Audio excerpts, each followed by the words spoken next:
Capsicum গাছের বীজগুলো কিন্তু আমি ঘরেই তৈরি করেছি।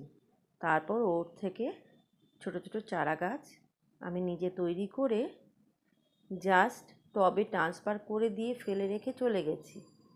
এবার কথা হলো, যে কোনো চারা গাছকেই যদি প্রথম অবস্থা থেকে ভালো করে যত্ন না করা যায়, তার ফলাফল আপনারা নিজের চোখেই দেখতে পাচ্ছেন।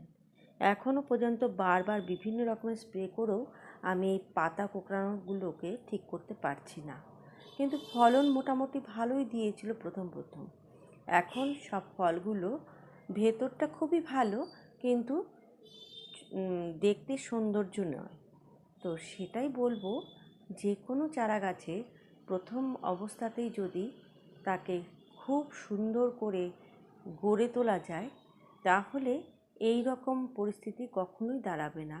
পাতাগুলো শুধু গাছের ফলন দেখলে হয় না, গাছকে সুন্দরও রাখতে হয়।